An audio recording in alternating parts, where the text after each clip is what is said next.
Eh bien bonjour à tous, bienvenue dans ce deuxième épisode de ce cours Python, hein, de cette initiation à Python. La dernière fois nous avions vu les variables, et là on va voir les conditions. Alors si jamais vous n'avez pas vu la partie sur les variables, je vous conseille d'aller la voir, la vidéo est en description bien évidemment. Donc la dernière fois on avait vu quelques variables et maintenant on va voir une condition. Et je vais prendre ce petit espace de notes pour vous faire du pseudocode un petit peu. Là, par exemple, qu'est-ce que je peux faire? Une condition, c'est si, alors qu'est-ce que je fais? Si, par exemple, on veut dire, on veut faire un système de porte-monnaie, où la personne a son porte-monnaie et doit acheter un article, l'article 1, et cet article est 10 €, par exemple, et la personne a 12 €. Eh bien, on va faire une condition pour vérifier si la personne peut bien acheter cet article.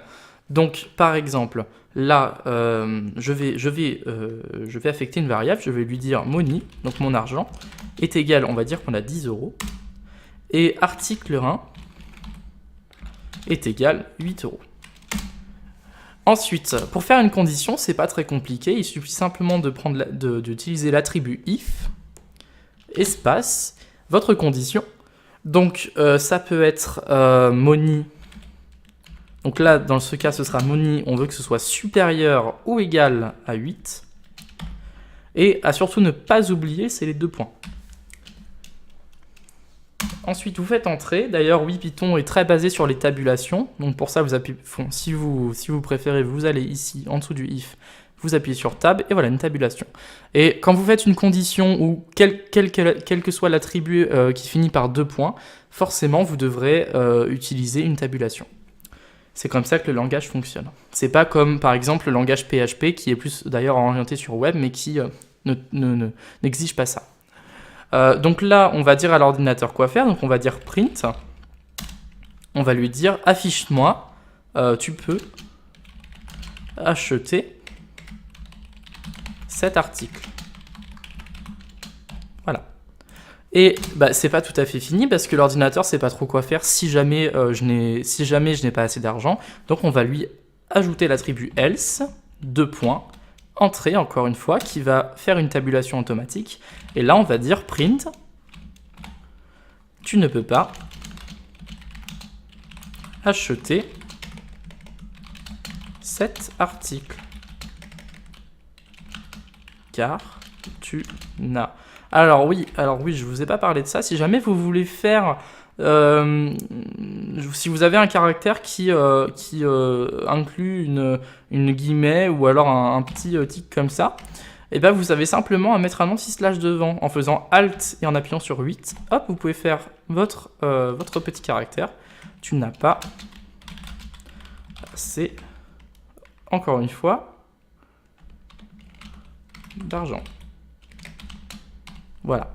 Alors, à quoi ça sert? En fait, ça sert à faire en sorte que l'ordinateur ne pense pas que la fin de la chaîne de caractères se trouve ici. La fin de la chaîne de caractères se trouve là, mais si on ne met pas d'anti-slash devant, eh bien l'ordinateur va penser que la fin de la chaîne de caractères est ici.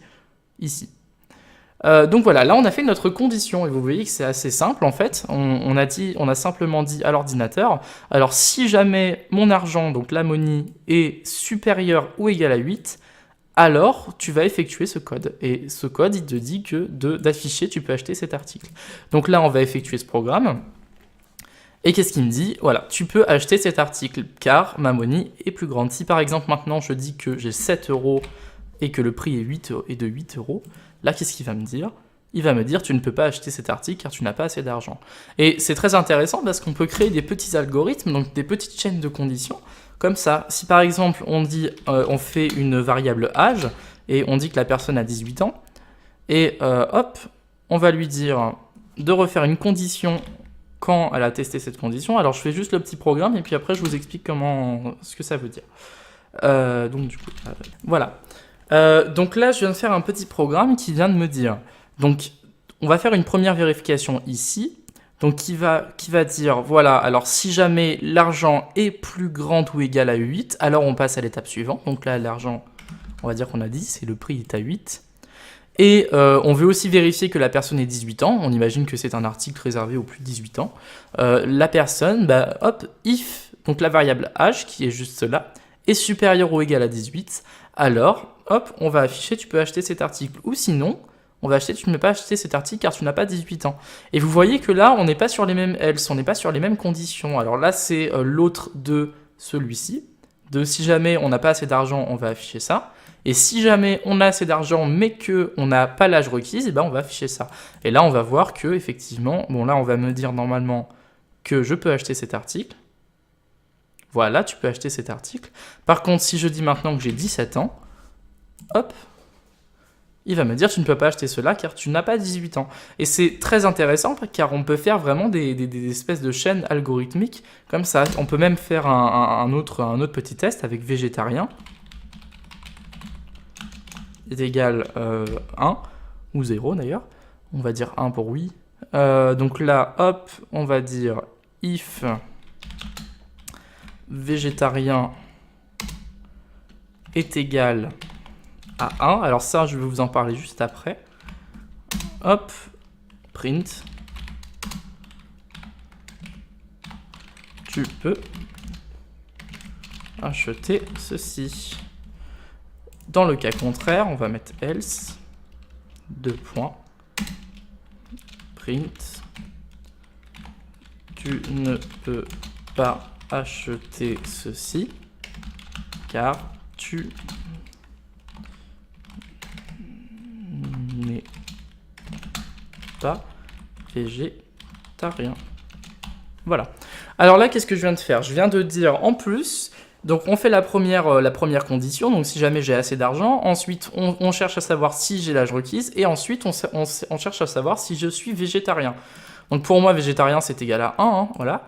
Et là, bah, print, tu peux acheter ceci. Et là par exemple, si je dis que je ne suis pas végétarien, mais que j'ai l'âge requis et que j'ai bien plus d'argent, qu'est-ce qu'il va m'afficher? Il va m'afficher, hop, tu ne peux pas acheter ceci car tu n'es pas végétarien. Et là d'un coup, si je dis que je suis végétarien, il va m'acheter, il va m'afficher, tu peux acheter ceci. Alors, je voudrais juste vous parler d'une petite chose. Ici, le double égal vous permet de tester une égalité. Alors, il y a une différence entre... Alors, attends, je vais vous afficher ça en bas. Entre le égal simple, qui sert à affecter une variable, donc A est égal à 1, et